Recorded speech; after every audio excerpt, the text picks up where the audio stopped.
हरे कृष्णा। स्वागतम स्वागतम स्वागतम सुस्वागतम सुस्वागतम सुस्वागतम। अंतर्राष्ट्रीय कृष्ण भावना भावित संघ इस्कॉन के ओर से प्रस्तावित भगवद वाणी श्रीमद् भगवद गीता 18 अध्याय 18 दिन 18 सत्र के यह 16वें अध्याय 16वें दिन 16वें सत्र के यह तथा अनुष्ठान में आए आप सब भक्तों का, प्रेमियों का तथा प्रेमियों का, सत्संग प्रेमियों का, अतिथियों का, आजीवन सदस्यों का, श्रोताओं का, सोशल मीडिया के माध्यम से सुनने वाले श्रोताओं का भी और भविष्य में रिकॉर्डिंग के माध्यम से सुनने वाले श्रोताओं का भी हृदय के गहराई से प्रेम पूर्वक हार्दिक स्वागत करते हैं। आप सब श्री श्री राधा गुरु जी के शुभकामनाएं स्वीकार करें, श्री प्रभुपाद जी की कृपा प्राप्त करें। कहते हैं कि जब संसार के लोग हमें चुनते हैं तो हमें सब में स्थान होता है, और तो जब भगवान हमें चुनते हैं तो हमें सत्य संग में स्थान मिलता है। इसलिए तो भगवान से करे प्यार वो सत्संग से कैसे करे प्यार, जब प्रभुपाद जी से करे प्यार वो सत्संग से कैसे करे प्यार। तो आज हम आप सब अत्यंत भाग्यशाली हैं। श्री श्री राधा गुरु जी के महती कृपा है, कृपा से उनके छत्र छाया के अधीन हमें आश्रय प्राप्त हो रहे हैं और उनके चरण कमलों में सेवा का अवसर भी प्राप्त हो रहा है। और उन सेवाओं में भी मानव देह में प्राप्त होने वाली जो सर्वोच्च उत्कृष्ट सेवा है वह सत्संग का, श्रवण का, कीर्तन का लाभ हमें मिल रहा है।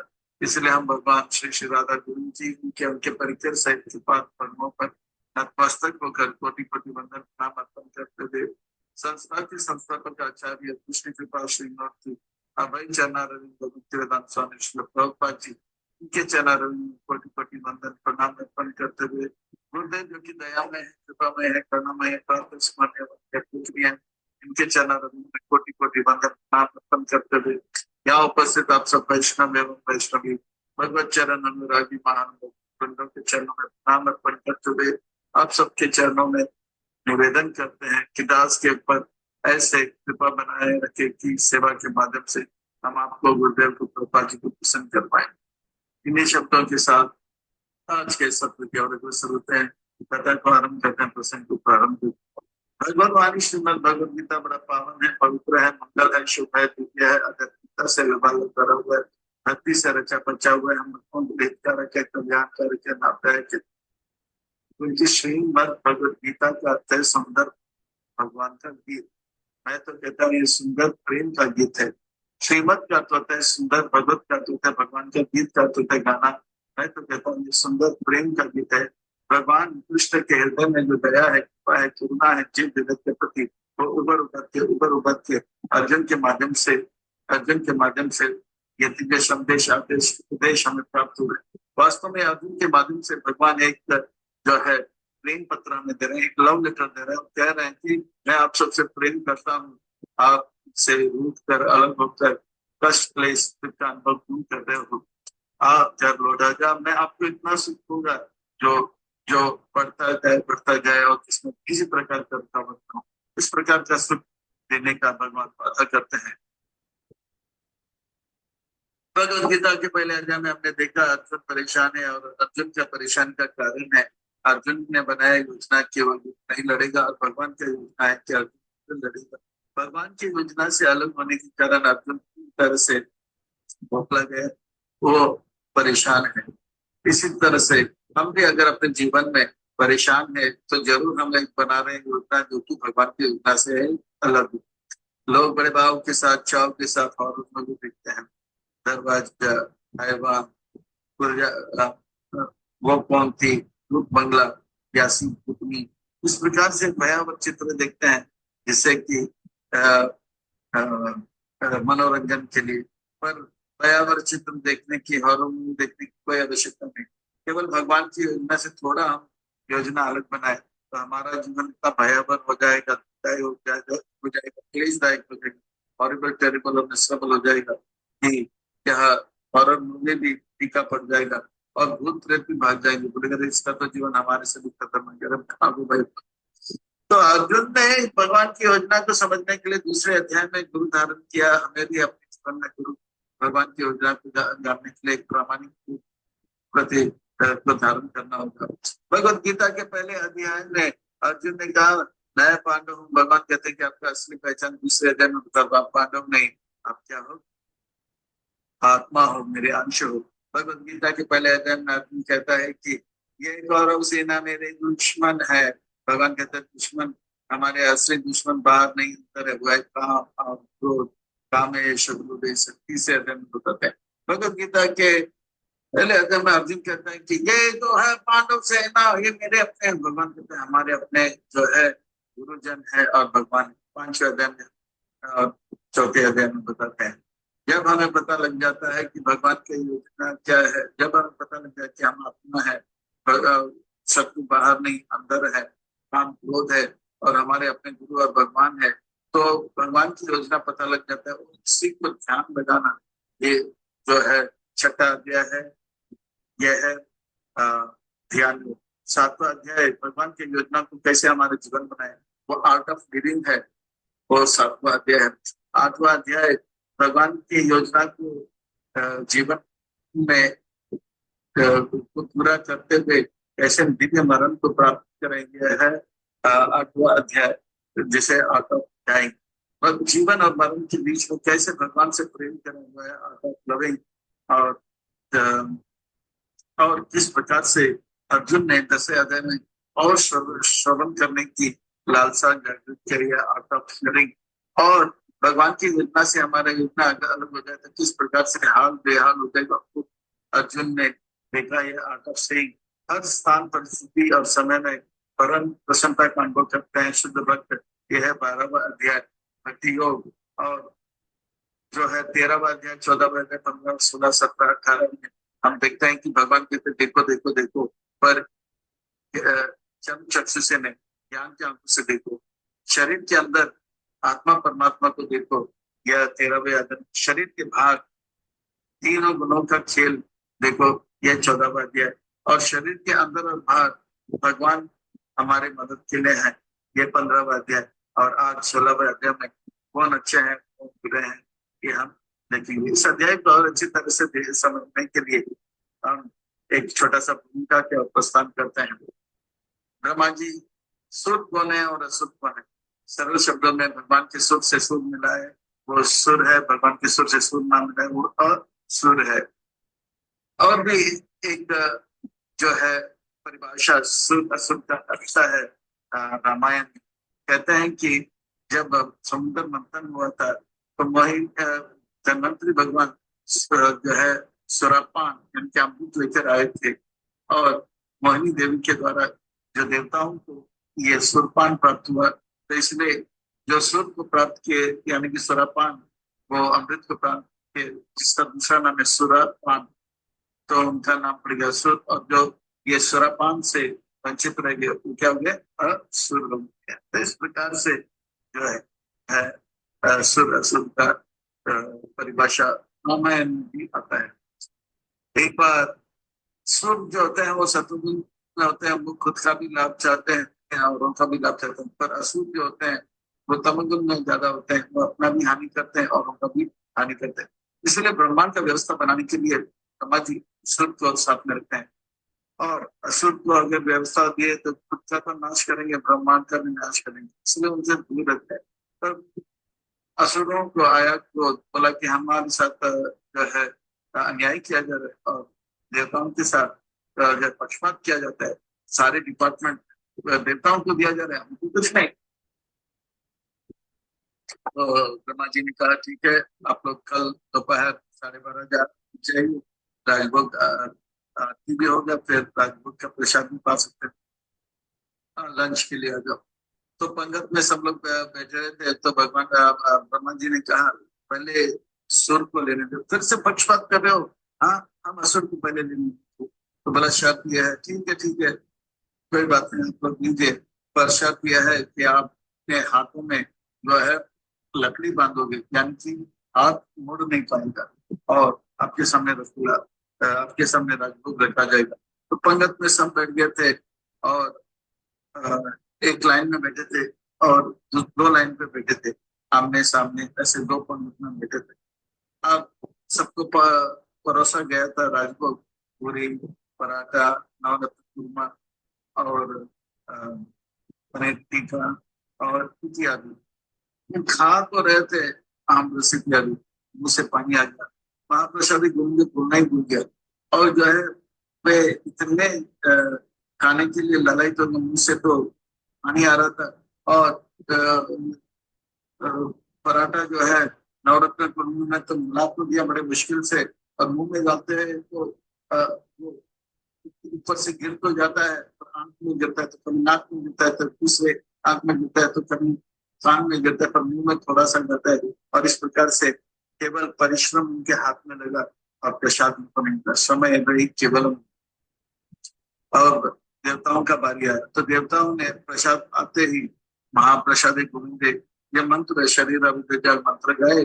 और जो है प्रसाद जो है उन्होंने क्या किया, सामने वाले की जो थाली है, हाँ, देवताओं ने तो पंगत पर बैठे थे, अशुभ जैसे थे, पर सामने वाले अपने थाली को हाथ नहीं लगा। सामने वाले जो देवता है उनके थाली में हाथ डाला, और जो है पराठा और नवरत्न जो है नवरत्न तुम्बा मिला, और सामने वाले देवता को जो है वो दे रहे हैं, उनके मुंह में से करके दे रहे हैं।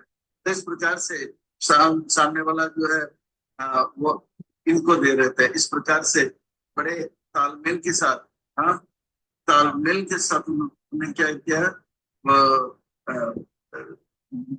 खुद भी लाभ प्राप्त किया और उनको भी लाभ प्राप्त। जियो और जीने तो, यानी कि सर्वे सुखी ने भवन को, खुद भी सुखी हुआ और उनको भी सुखी होने का पूरा मौका दे रहे। तो ये मंत्र इस प्रकार का बुद्धि है, इसलिए सारा व्यवस्था उनको दिया गया था। और असुरों को पता लग गया कि उनका गलती क्या है, उनका कमी क्या है। अब जो है इस छोटा सा भूमिका के साथ हम आज के इस अध्याय के और प्रस्थान करेंगे। इस अध्याय का शीर्षक है देव असुर संपदा विभाग योग। इस अध्याय को और अच्छी तरह से समझने के लिए और आत्मसंकृत करने के लिए इसे भाग 1, 2, 3, 4 में विभाजित करेंगे। दैवी गुण क्या है, वो श्लोक 1 से 3 में 26 देवताओं के गुण का वर्णन आएगा। असुरी गुण क्या है, 6, इसका वर्णन आएगा। अर्जुन को थोड़ा सा संशय रहता है कि वो इतना क्रोधित हो गया, और कभी कभी युधिष्ठिर महाराज को भी डांटे तो वो भी असुरी होगा। तो असुरों के अंदर किस प्रकार का प्रवृत्ति होता है, वो सबका वर्णन भाग 3 में देखेंगे। और काम क्रोध लोभ, ये 3 जो है मुख्य मुख्य जो है असुरी को निषेध त्यागने के लिए भगवान कहते हैं, और निष्कर्ष और प्रश्न करके और प्रस्थान करते हैं। आइए अब विलंब करते हुए इस अध्याय के गोता लगाते हैं, रिस्पॉन्ड करते हैं और उसका आनंद लेते हैं। श्री भगवान वाचा, श्री भगवान वाचिक करते सुंदर बातों पूर्ण व्यक्ति को सुंदर महत्वपूर्ण बातें बताने आता। श्री का सुंदर, भगवान का महत्वपूर्ण व्यक्ति, वाचक का कहते हैं सुंदर महत्वपूर्ण व्यक्ति फिर सुंदर महत्वपूर्ण बातें कह रहे हैं, इसलिए एक एक वाक्य ने, एक एक शब्द ने, एक एक अक्षर ध्यान से सुनना चाहिए। हमें कमर कस के बैठना चाहिए और बड़े ध्यान से इच्छित होकर सुनना चाहिए। अभयम सत्वा संसुते ज्ञान योग व्यवस्थिते दानम तमश्च यज्ञश्च स्वाध्याय के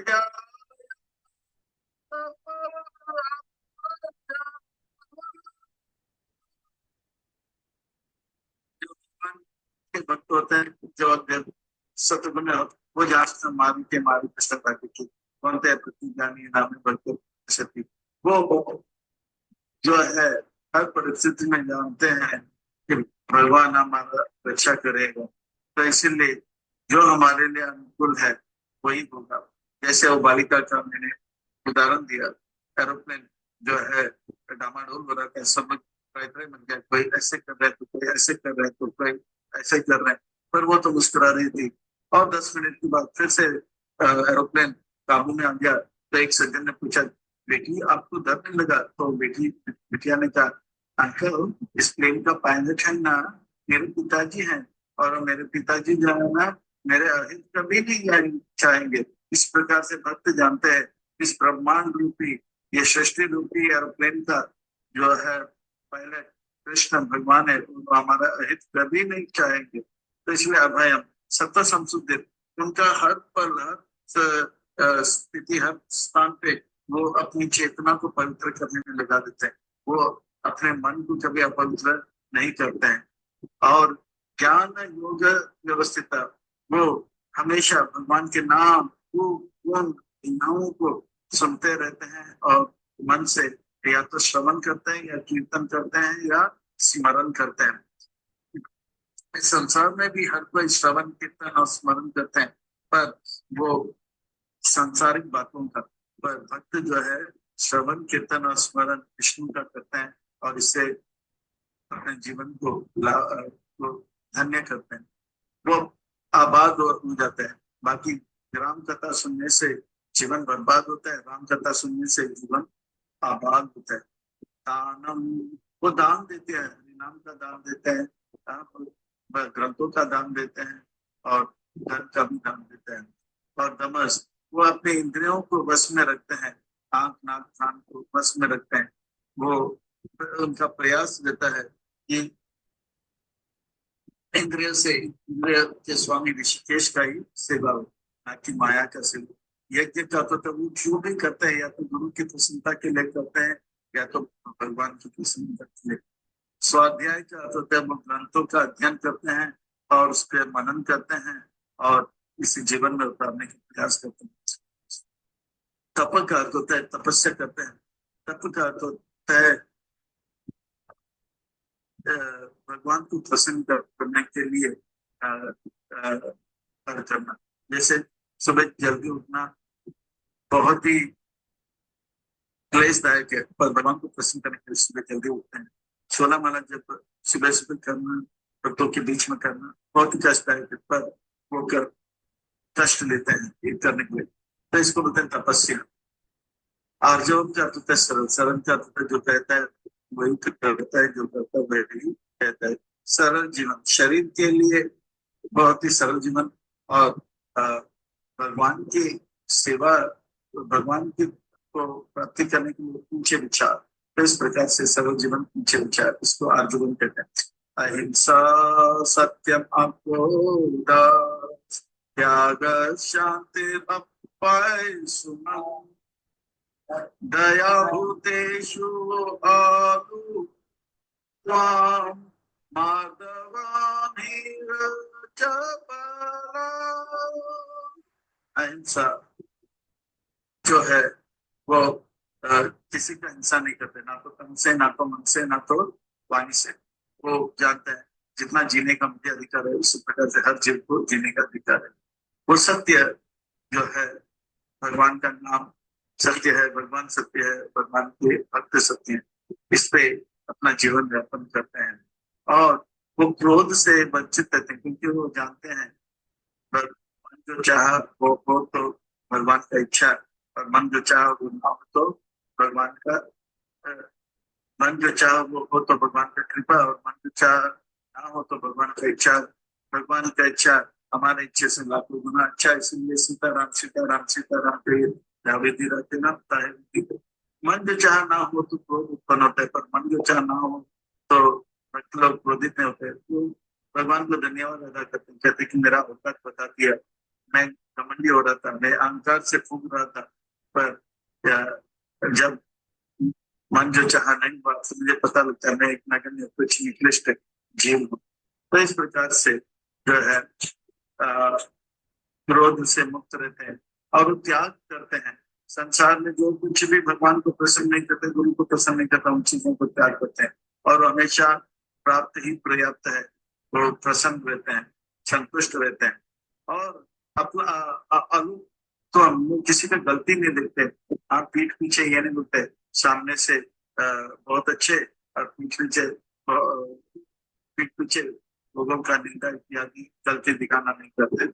और हर जीव के प्रति उनका दया रहता है कि जिस प्रकार का सुख मैं अनुभव कर रहा हूँ, भक्ति कर रहा हूँ, यही लाभ जो है हर एक जीव को प्राप्त होना चाहिए।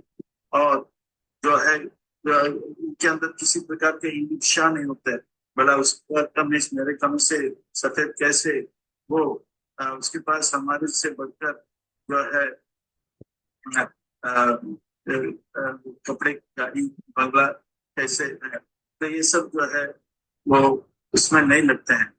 तेजा समाकृति शौचम गृहनाति मानाति भवन्ति संपादं देवी अभिजातस्य भारत। ये दैवी संपत्ति है जो 26 गुण बताए गए थे। ये दैवी संपत्ति है जिससे व्यक्ति जो है पिछले जन्म में संग्रह किया था और इस जन्म में ऐसे माता पिता के गर्भ में जन्म लेके अपने जीवन में ये 26 गुण को जो है और विकसित करने का प्रयास करते हैं। तो भगवान को भक्ति करने से जो है ये बड़े आसानी से हमारे जीवन में आ जाता है। जैसे जैसे जैसे कहते हैं भागवतम में, हाँ, कि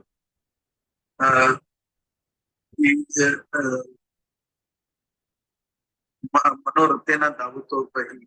हाँ, जो अशुभ लोग होते हैं वो उनके अंदर कोई अच्छे गुण नहीं होते।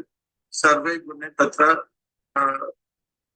तथा समास्ति सूरा। तो उनके स्वरूप जो भगवान का भक्ति करने लग जाते हैं उनके अंदर सारे अच्छे गुण धीरे धीरे आ जाते हैं। और भगवान जो भगवान के भक्त नहीं रहते हैं वो मनोरथे न धावतो बहि।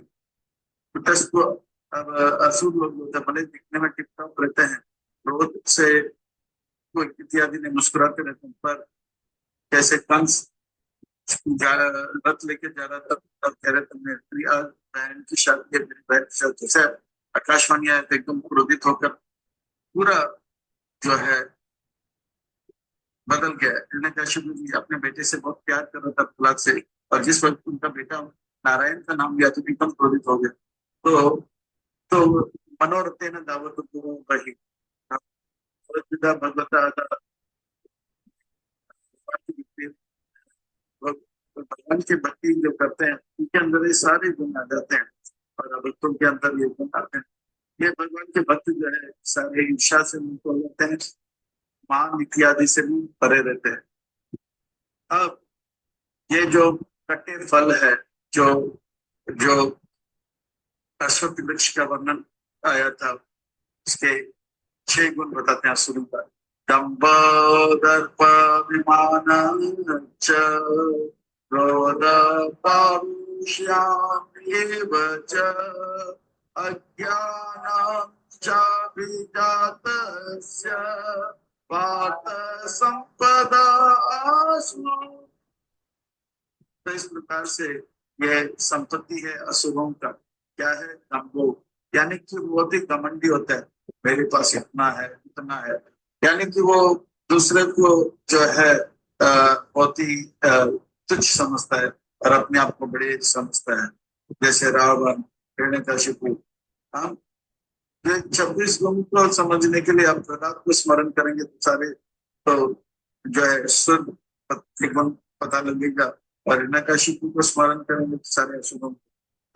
फिर दर्पो का अर्थ होता है वो घमंडी तो है पर दूसरे को भी बहुत कष्ट देता है, वाणी से, शरीर से और मन से।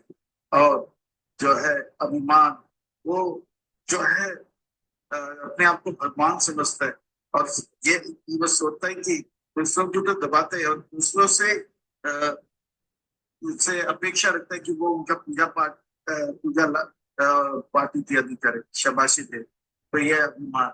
और अगर किसी ने ऐसा नहीं किया पूजा पाठ तो गुस्सा आ जाता है, इसकी औकात क्या है, ये आदर नहीं दे रहा है, कौन अपने आप को ऐसे समझ रहा है। और स्वयं के पानी में जो है कटुता रहता है। वो जैसे कुछ बातें बोलते हैं तो सामने वाले का हृदय टूट जाता है। ये जो है आसुरी गुणों से। और वो अज्ञान में रहते हैं। अज्ञान यानी कि वो जानता नहीं है सही क्या है गलत क्या है, और गलत को ही सही मान लेता है और शास्त्र के विपरीत कार्य करते, साधु के आज्ञा के विपरीत कार्य करते हैं, गुरु के विपरीत कार्य करते हैं। तो ये है कृष्ण, ऐसा लगता है कि ये से जो है कट्टे फल है अश्वत्थ वृक्ष में, जिसका वर्णन 15वें अध्याय में। हे कृष्ण, ऐसा मेरा क्या योग्यता है ऐसा लगता है कि मेरे अंदर भी बहुत सारे जो है असुरी गुण है। मैं भी कभी कभी घमंडी रहा, कभी कभी कटु वचनों से बात किया, क्रोधित हुआ।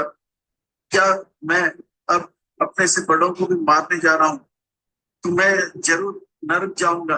मैं जो है लगता है मेरे अंदर भी मैं भी जो है असुरी प्रवृत्ति से की संपदा से को प्राप्त किया है। भगवान कहते हैं नहीं अर्जुन नहीं, ये आपके अंदर नहीं है। असुरी प्रवृत्ति क्या है मैं अब थोड़ी देर में बताऊंगा। आप दैवी संपत्ति से युक्त हो, और ये देवी संपत्ति जो है आपको मोक्ष की ओर लेकर जाएगा। और जो और ये जो है बड़े बड़े भवबंधनों से हमें मुक्त कराएगा। देवी संपदा विमोक्षाय निबंधया सुरी मता मासुजा संपदे देवी अभिजात से पांडवा। हे पांडु, अर्जुन आप जो है देवी संपदा से जन्म गए हो, और ये संपदा के कारण आप नरक नहीं जाओगे अर्जुन, आप जाओगे भगवान के धाम। और अर्जुन सुनो, कौन असली असुर है? तो भूत सर्गे लोको अस्मि देव असुर एव च दैव विस्तार प्रोक्ता असुराम पार्थ श्रीन में श्रीनु। मैं बता रहा हूँ अर्जुन कि सुनो ध्यान से, असुर प्रवृत्ति वाले कौन है? हाँ, दो प्रकार के जीव हमेशा इस भौतिक के रूप में हुए। एक है सुर और दूसरा है असुर। जो भगवान के सुर से मिला वो सुर, जो भगवान के सुर से जुड़ना मिला वो असुर। दैव विस्तार, देवी गुणों का मैंने विस्तार में 26 बताए, और असुरी गुण का मैं और विस्तार में बताऊंगा, जिससे कि आपको पता लगेगा कि आप जो है असुर प्रवृत्ति से युक्त नहीं हो। प्रवृत्ति च निवृत्ति च जानाना विदुरासुरा न शोचन्नापि च आचारो न सत्यम तेषु विद्यते। जो असुरी प्रवृत्ति वाले होते हैं उनको पता नहीं क्या करना चाहिए क्या नहीं करना चाहिए। जो नहीं करना चाहिए वो करेंगे, जो नहीं बोलना चाहिए वो बोलेंगे, जो बोलना चाहिए वो नहीं बोलेंगे। और इस प्रकार से जो नहीं पीना चाहिए वो पिएंगे, और जो पीना चाहिए वो नहीं पिएंगे। और जो सोचना चाहिए वो नहीं सोचेंगे, जो नहीं सोचना चाहिए वो सोचेंगे। जो करना चाहिए वो नहीं करेंगे, जो नहीं करना चाहिए वो करेंगे। प्रकृति ना जाने असुर, पर आप तो ऐसा नहीं। जो ना सोचा, वो स्नान, ना तो उनका मन पवित्र है ना तो उनका तन पवित्र है। 3-4 दिन तक नहाते नहीं, परफ्यूम लगा के घूमते फिरते रहते हैं। और जो है मन तो काम क्रोध से है बहुत ही जो है भरा हुआ रहता है। उनके अंदर कोई अच्छा आचरण भी है नहीं रहता है। वे दिखाने के लिए जो है सामने वाले से मीठे बातें करते हैं, पर मन में इच्छा रहती है कि इसके पैसे मेरे पास हो। स्त्रियों के साथ अच्छे व्यवहार करते हैं ताकि उसके सौंदर्य और पवित्रता की भंग करे। सत्य, वो सत्य नहीं बोलते हैं। वो सत्य तो जानते नहीं, तो सत्य को बोलने की बात पर वो क्यों सत्य नहीं बोलते हैं? इनके सिद्धांत क्या है, उनके दर्शन क्या है?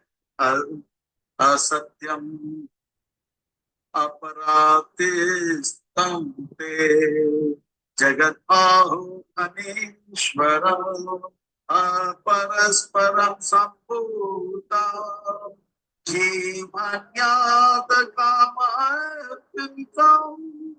उनके मन में पूरे जगत को वास करने का, भोग करने का इच्छा है। भोग, हाँ, जैसे हिरण्यकशिपु भोग, भोग ऐश्वर्य प्रसिद्धता नाम त्यापर चेतसम, वो भोग करने का इच्छा करता है। वो यही सोचते हैं काम वासना, काम वासना। ये संसार जो है काम वासना को पूरा करने के लिए, जैसे government by the people of the people for the people, या इसी प्रकार से हो सकता है ये this world is by lust for lust and of lust. ये दुनिया जो है काम वासना को पूरा करने के लिए काम वासना से उत्पन्न हुआ और काम वासना से ही बना हुआ है। तो इस प्रकार का इच्छा रहता है। वो पैसे भी कमाते हैं ताकि वे सुंदर घर बनाए और सुंदर घर में जो है सुंदर तरीके से स्त्रियों का भोग करे। असत्यम अप्रतिष्ठा, वो समझता है कि ये संसार जो है क्षण भंगुर है, ये सत्य नहीं है, सत्य नहीं है। अप्रतिष्ठा, हम इसका कोई आधार नहीं है, वो भगवान आधार है, वो मानने के लिए तैयार तैयार नहीं है। और इस प्रकार से वो जो है संसार केवल भोगने के लिए बना हुआ है, और हर चीज इस संसार में भोगने के लिए बना हुआ है, और भोग करना जीवन का लक्ष्य है। ऐसे उनका जो है दर्शन होता है। जो कुछ मेरे नजर में आता है मैं उसे दूंगा। एतां दृष्टि अवस्थाप्य नस्त आत्मनो अल्प बुद्धया प्रभावन्ति उग्र कर्माणा जशया जगत आहिता। इस प्रकार से वो धन संग्रह करने के लिए वह जो है गलत मार्ग को स्वीकार करता है, क्योंकि सही मार्ग से उनको धन नहीं मिल रहा है। और वो जो है सत्य के मार्ग से बहुत ही पथभ्रष्ट हो जाता है। उनका बुद्धि जो है केवल लूटने को में लगा रहता है, और कभी कभी वो पैसे कमाने के लिए भयंकर भयंकर मेहनत करने वाला कार्य करता है, क्योंकि उनके लिए भी दुखदाई है और उनके लिए भी जो है कष्ट दिलाता है। तो इस प्रकार से ये असुरी लोग जो है का विचार है। हे कृष्ण, इसका परिणाम क्या होगा? इसका परिणाम होगा कामम आश्रित दुष्पूरा दम्भामानमदान्वितः मोह ग्रहान् प्रवर्तन्ते अशुचिव्रता। इसका परिणाम यह है कि वो जो है अपने काम वासना को पूरा करने के लिए जो है मेहनत खूब करता है, और जब कुछ काम वासना पूरा हो जाता है, धन आ जाता है, तो बहुत ही घमंडी हो जाता है और अहंकार से भर जाता है, और सोचते हैं कि अब लोग मुझे मेरा पूजा लाभ प्रतिष्ठा, मेरा पूजा और पूजा करें, मुझे मेरा शाबाशी दे और मुझे वाह वाह करे। इस प्रकार से वो समझता है कि वो दुनिया में बहुत बड़ा व्यक्ति है। इस प्रकार से मोहग्रस्त होने के कारण वास्तव में भगवान सबसे बड़े हैं और उनका गुणगान और पूजा होना चाहिए, पर वो मोहग्रस्त होकर वो जो है और धन प्राप्त करने के लिए असुचि यानी कि गंदे से गंदे कार्य करने लग जाता है, यानी कि नशा का व्यापार करना, व्यभिचार का व्यापार करना, या इस प्रकार से मांसाहार का व्यापार करना, या जुआ इत्यादि का व्यापार करते हैं। और जो कुछ भी क्षण भंगुर है उसे भोगने का प्रयास करेगा, ना कि भगवान जो कि शाश्वत है उनको समझने का प्रयास करेगा। चमक दमक से वो आकर्षित हो जाता है, स्त्रियों के जो है सौंदर्य से आकर्षित हो जाता है, और उनके पवित्रता और सौंदर्य को खींचने का प्रयास करेगा। चिंतम अपरि चिंतम अपरिमेयं च प्रलयतां पाश्रिता कामुपाभूत परमानेतावदिति निश्चिता। इस प्रकार से वो जो है केवल सोचता है कि ये संसार भोग करने के लिए मिला है, जीवन का लक्ष्य है भोग करना, कल क्या होगा किसको पता। अभी जिंदगी का ले लो मजा, आओ मौज करो, मस्ती करो, और खूब जो है ये जवानी का जो है चस्का का आनंद लो।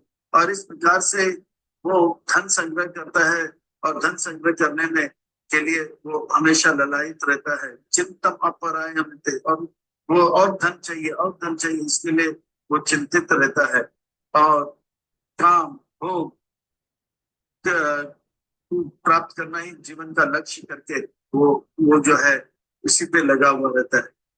आशा पाशास्ते भक्ता काम क्रोध परायणा विहन्ते काम भोगरता अन्याये अनर्थ संचय। इस प्रकार से वो जो है अलग अलग इच्छाओं से, अनेक इच्छाओं से बंधा हुआ रहता है। अब मेरे पास इतना धन आ गया, और धन मुझे चाहिए, और जो है मैं इतने सारे बंगला बनाऊंगा, और इतने सारी सुंदर स्त्रियों को मैं आकर्षित करूंगा, और मैं अपने रिश्तेदारों को धन दूंगा, और जो है मैं पैसे कमाऊंगा, और इस प्रकार से मैं अपना एक साम्राज्य बनाऊंगा।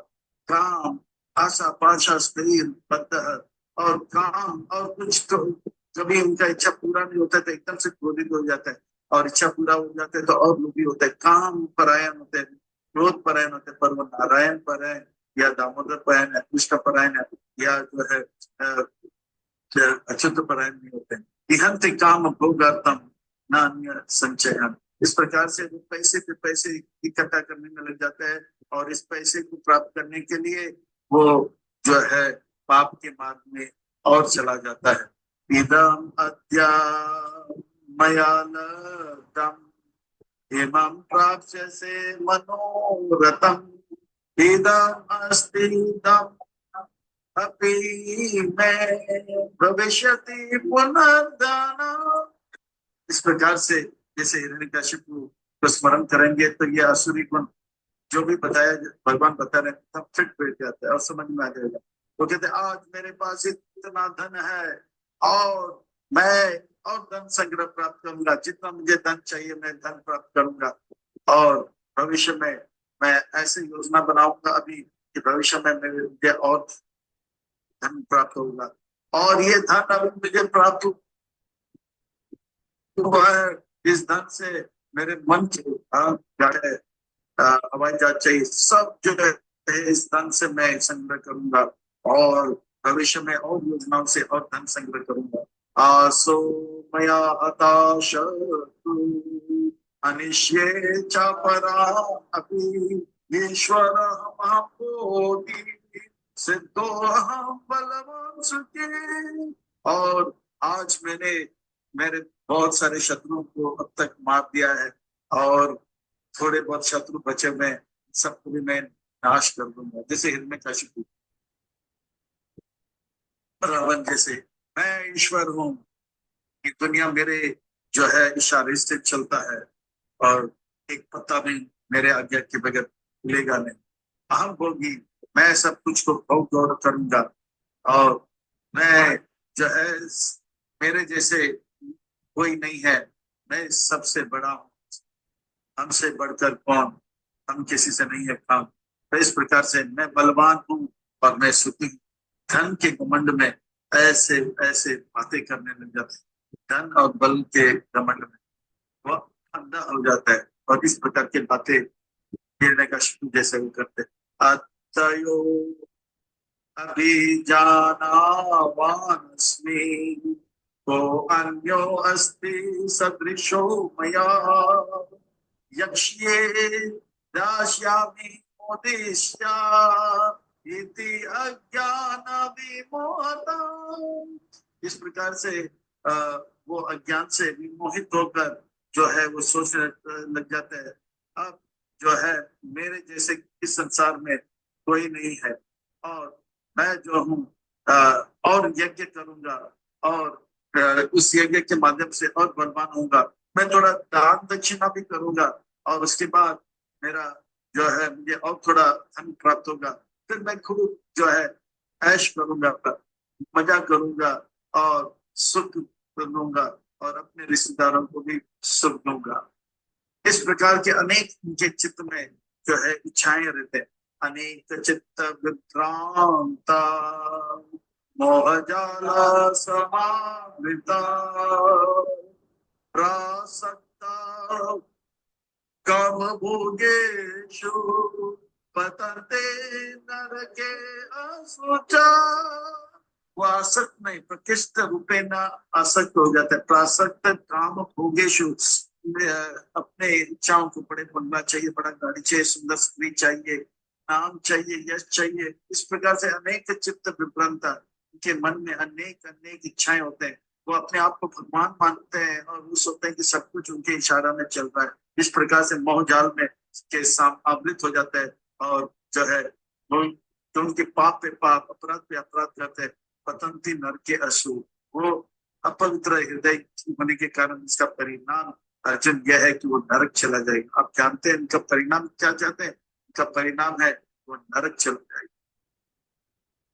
हे कृष्ण, आप क्या उनको बचा नहीं सकते उनको नरक जाने से? आप तो जो है सबका हित चाहते हो। हाँ अर्जुन, हाँ मैं सबका हित चाहता हूँ, पर वो जो है मुझसे इतना नफरत करता है कि वो मुझे के निकट भी और मेरे बातों को भी उनके हृदय के निकट लाते नहीं।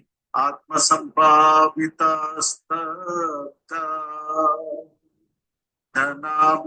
धनामानमदान्विता यजन्ते नाम यज्ञेते दम्भेन विधिपूर्वक। और वो कहने के लिए, नाम के लिए जो है कभी कभी दान देता है, वो भी इसलिए कि उसका नाम हो जाए। और कहने के लिए वो यज्ञ इत्यादि भी करता है, पर वो इससे नाम चाहता है। केवल अहंकार, वो दिखाता है कि हम भी थोड़े अच्छे हैं, हम इतने बुरे नहीं हैं। तो इस प्रकार से वे जो है धर्म का मार्ग भी स्वीकार करते हैं, पर वो अपने मतलब के लिए वो धर्म को निचोड़ देते हैं। और वो भी धर्म में यज्ञ इत्यादि भी करते हैं, वो अपने समय से करते हैं, ब्राह्मण की बातों को नहीं सुनेंगे। ब्राह्मण कहेगा ये जो है तिथि अच्छा है, बोले तिथि मिट्टी गया तेल लगाने, मैं जो बोलता वही करने किया। और दान दक्षिणा भी कभी कभी देते भी नहीं। तो इस प्रकार से अविधि पूर्वक हम दान दक्षिणा ये सब कर यज्ञ इत्यादि करते हैं अविधि पूर्वक। अहंकार बलम दर्पम कामं क्रोध च संश्रिता मा आत्मा परादेषु प्रदविशन्तो अभ्यस्तूयका। इस प्रकार से वो अहंकार से भरा हुआ रहता है कि मैं सब कुछ करता हूँ, मैं नहीं तो कुछ नहीं, मैं हूँ तो सब कुछ है। और अपना फल पे उनका गर्व रहता है, और काम वासना इतना रहता है कि वो पूरा दुनिया को भोगना चाहता है। और कोई भी उनके विरोध हो जाता है, एकदम से क्रोधित होता है, उसे नष्ट कर देता है, बर्बाद कर देता है। इस प्रकार से उनको जब पता लगता है कि कृष्ण भगवान है, तो उनसे ईर्ष्या करने लग जाते हैं। बोलते हैं कृष्ण मेरे से बड़े कैसे हो सकते हैं, ऐसे मैं नाश करूंगा, बर्बाद करूंगा। वो ईर्ष्या करता है। इसीलिए मैं उनका हित चाहता हूँ, उनको नरक जाने से बचाना चाहता हूँ, पर वो मुझसे नफरत करते हैं। और कभी कभी वो जो है धर्म जो कि मेरा मुझे मेरे कहे हुए बातें हैं, उस बातों को उससे भी नफरत करते हैं। मैं उनका हित चाहता हूँ, पर वो मुझसे उतना ईर्ष्या करता है, ना तो धर्म ना तो मुझे वो चाहता है। हे कृष्ण, ऐसे लोगों को क्या गति होगा? अर्जुन, आप जानना चाहते हो ऐसे लोगों को क्या गति होगा? तान अहम द्विषता पूरा समासरेषु नराधमा क्षिप्यामि अजस्रम अशुभम आसुरीवेव योनिश। तो ये असुर योनि में जन्म लेंगे। ये मनुष्य देह में जो थोड़ा बहुत समय मिला था, ये मूल्यवान समय मिला था, उसका सदुपयोग ना करते हुए, भक्ति ना करते हुए, सेवा ना करते हुए, उसका दुरुपयोग करते हुए, अपने हृदय को पवित्र ना करते हुए, अपने हृदय को बहुत ही दूषित करते हुए, पाप अपराध गलती करते हुए वो जो है नरकों में अधम हो जाता है, मनुष्यों में अधम हो जाता है। और शिवयामी, वो जो है अशुभ अशुभ चीज को वो जो है अपने जीवन को पूरी तरह से अशुभ कर लेता है। और वे जो है ये भौतिक जगत रूपी समुद्र में बहुत ही गहरा चला जाता है, और बहुत ही निम्न कुल में जो है निम्न योनियों में वो जन्म लेता है। कीड़े मकोड़े बैक्टीरिया वायरस के रूप में वो जन्म लेता है। हे कृष्ण, ऐसे लोगों का कुछ बचने का कुछ इच्छा कुछ मार्ग है क्या? वो पवित्र होकर जो है मुक्त हो सकते हैं? हे कृष्ण, आप सत्य संकल्प हो, आप चाहे तो इनके इनके नर्क जाने का जो है मार्ग को ही विचार को ही बदल सकते हो, उनके जीवन को बदल सकते हो। आप सब कुछ करने में सक्षम है, आप कर सकते हो, ये आप उसको बचा सकते हो, आप क्यों नहीं बचाते हो? और जो मैं बचाना चाहता हूँ पर ये मेरी बातों को सुनना नहीं चाहते आप। आसुरिन योनियापान मूढ़ा जन्मनि जन्मनि भावा प्राय कौन्तेय ततो यान्ति अधमं गतिम्। वे जो है मुझसे इतने नफरत करते हैं, वो मुझसे दूर रहना चाहते हैं, मेरे मुझे नजदीक भी आने नहीं देते हैं, इसलिए ये जो है असुर योनि को प्राप्त करेंगे और जन्म जन्म तक जो है निम्न योनि में रहेंगे और परम गति तो को तो कभी प्राप्त नहीं करेंगे, वो अदम नीच निकृष्ट नगण्य तुच्छ जो है गति को प्राप्त करेंगे। हे कृष्ण, आपने इतने सारे आसुरी गुणों को वर्णन किया, ऐसा लगता है कि इन गुणों को दूर करने में बहुत समय लगेगा। तो तो अगर कोई इन आसुरी गुणों से मुक्त होना चाहते तो उन्हें क्या करना होगा? देखिए, एक जो है अनर्थ को दूर करने के लिए भक्ति विनोद ठाकुर कहते हैं कि मनुष्य शरीर में अगर वो अच्छी तरह से भक्ति करे तो ही अनर्थ दूर होगा, और वो भी अच्छी तरह से, अगर ठीक से नहीं किया तो और अनर्थ आ जाएंगे। अच्छा, तो दूसरे अनर्थ के लिए दूसरा जन्म। पर वहीं पर भक्ति विनोद ठाकुर कहते हैं जब हम भगवान की जय जयकार में जय बड़े हृदय के साथ जोर से कहेंगे, उत्साह के साथ, तो ये सारे पाप जो है मुक्त हो जाएंगे। भक्ति का मार्ग इतना सरल है, इतना सरल है, इतना सरल है कि बच्चे तो बच्चे, बाप रे बाप, जय बोलने में क्या क्या क्या जो है कष्ट है, क्या कितना कठिन है। जय बोलना बड़ा आसान है, बच्चे भी कर सकते हैं, बड़े भी कर सकते हैं, बच्चे तो बच्चे, बाप के बाप। केवल भगवान की जय पर जय, श्रील प्रभुपाद की जय, श्री राधा गोविंद जी की जय। जय हृदय से बोले और जोर से बोले, उत्साह से बोले, तो सारे पाप नष्ट हो जाते। पर भगवान कहते हैं कि इतने सारे मैंने आसुरी गुणों को वर्णन किया, पर इनमें से आप 3 चीजों को दूर कर दो, बाकी अपने आप चले जाएंगे। वो 3 चीज क्या है कृष्ण? त्रिविधम नरकेशिदम दारम नासनम आत्मनः काम क्रोध तथा स्लोभ तस्मादेतत्रयं त्यजेत्। ये 3 चीज को इसलिए तुरंत आप जो है त्याग दो। चाहे वो 3 चीज काम, क्रोध और लोभ है। काम का तो इच्छाएं, भौतिक इच्छाएं, और चाहिए और चाहिए और चाहिए, ये चाहिए ये चाहिए ये चाहिए।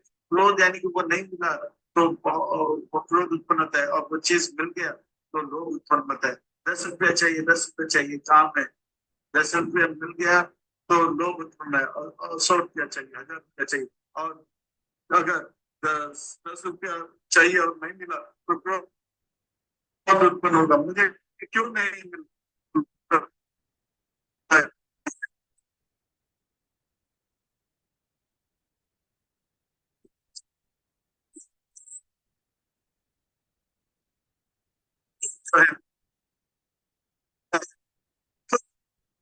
इस तरह अर्जुन, युद्ध का समय चल रहा है, समय बहुत समय 26 से भी अधिक नर्क है, उस समय आपको ने पोता परीक्षित महाराज को दिखाऊंगा, आप केवल नर्क का द्वार दिखाऊंगा। वो क्या है? काम, क्रोध और लोभ।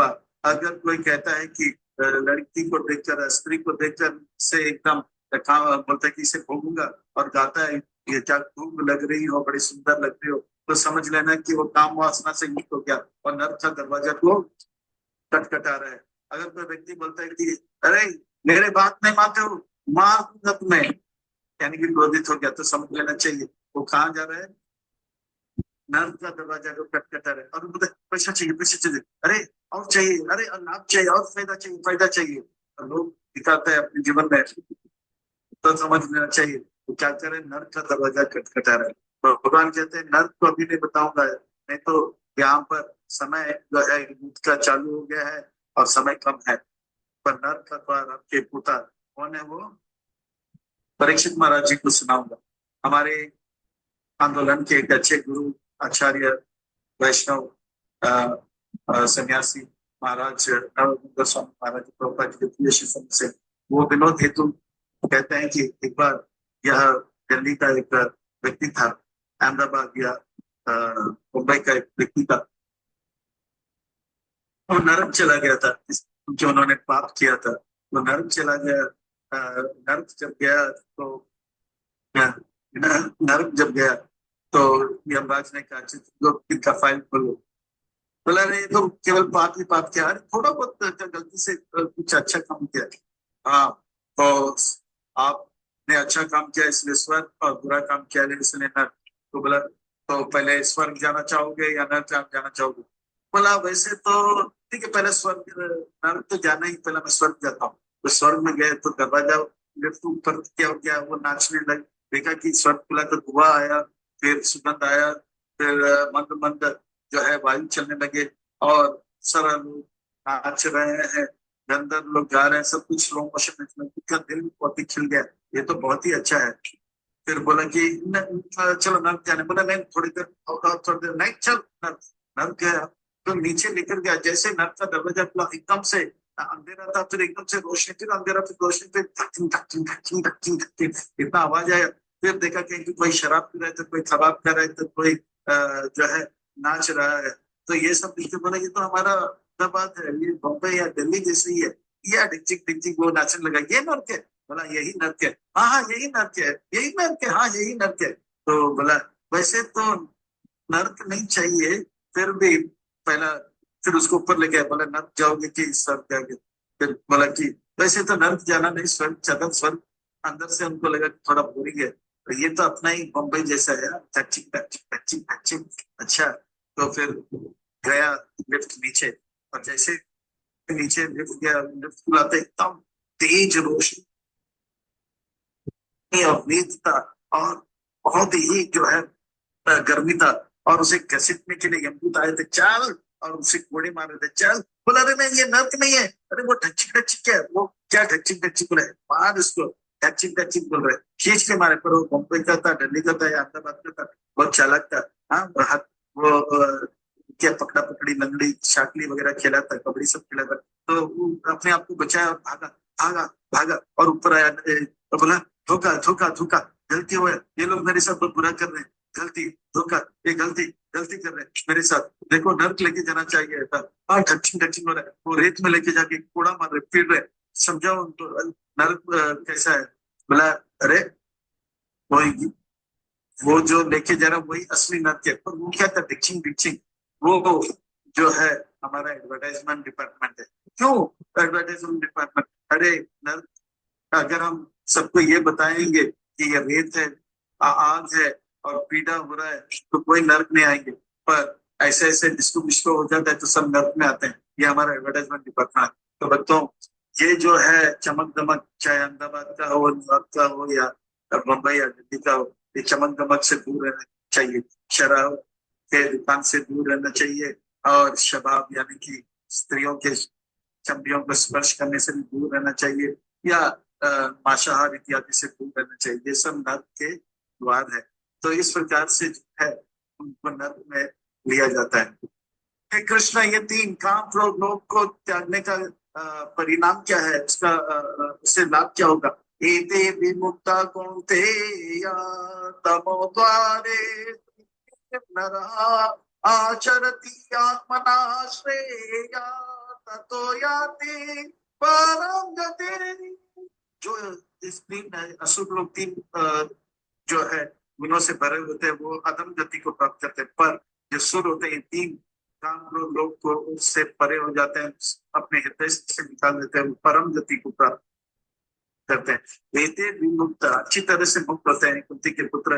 ये तमो द्वारे, ये जो तीन तमगुण के नर के द्वार है, उससे वो नर जो है विमुक्त हो जाता है, उससे बच जाता है, और वो अपने आचरण को बहुत ही श्रेयस्कर कर लेता है, और आत्मा उन्नति कर लेता है, और परम गति को प्राप्त कर लेता है। इस प्रकार से हम सबको जो है भगवान शिक्षा दे रहे हैं, अपने दिव्य आदेश, संदेश और उपदेश से बता रहे हैं कि हम जो है काम, क्रोध इत्यादि लोग से अपने मन को पवित्र करें, वैष्णवपाद से बचते रहें। अब से लेके शरीर त्यागने तक भगवान का भक्ति करें, 16 माला जप करें, 4 नियम पालन करें, इस्कॉन भक्तों के संग में सेवा करें, वैष्णवपाद से बचते रहें, तो हमारा जीवन सार्थक होगा। हे कृष्ण, अशुभ जो होते हैं शास्त्र के अनुकूल कार्य करते हैं, और अशुभ शास्त्र के विरुद्ध कार्य करते हैं। ऐसे लोग जो शास्त्र के बातों को स्वीकार नहीं करते हैं और अपने ही मनमानी तरीके से देते हैं, उनका क्या गति होगा। यह शास्त्र विधिं उत्सृज्य वर्तते कामकारता नासा सिद्धिम् अवाप्नोति न सुखम न परम गति। ये असुर लोग जो कि शास्त्र के विपरीत कार्य करते हैं, वो जो है ना तो इस जीवन में सुख प्राप्त करेंगे, ना तो अगले जीवन में, ना तो इस जीवन में परम सुख को प्राप्त करेंगे, ना तो परम गति को प्राप्त करेंगे। वो केवल नर्क की ओर जाएंगे और अपने जीवन को बर्बाद करेंगे। इसलिए अर्जुन, तस्मात् शास्त्रम प्रमाणम ते कार्य अकार्य व्यवस्थितो ज्ञात्वा शास्त्रम विधान उक्तम कर्म कर्तुमिहारसे। इसीलिए सूर जो होते हैं, भक्त जो होते हैं, साधु गुरु शास्त्र की बातों को मानकर अपने जीवन में जो नियम है, जो यम है, उसे पालन करते हैं और परहेज अपने जीवन में लेते हैं। जो कुछ भी शास्त्र में बताया करने के लिए वो करते हैं, जो कुछ भी शास्त्र में निषेध है उससे वो वंचित रहते हैं। जैसे मांसाहार नहीं करना, जुआ नहीं खेलना है, हाँ, अवैध संग नहीं करना है और नशा नहीं करना है, तो इससे वो दूर रहते हैं क्योंकि इसे निषेध का। और इस प्रकार से भक्तों का संग करना है, 16 माला जप करना है। तो इस प्रकार से वो 16 माला जप भक्तों के संग में रहते, सेवा करते हैं, वैष्णव पद से बचते रहते हैं। और ऐसा अगर करेंगे तो वो क्रमशः शीघ्र शीघ्र जो है उत्तम गति प्राप्त करेगा और अपने जीवन को सार्थक करेगा।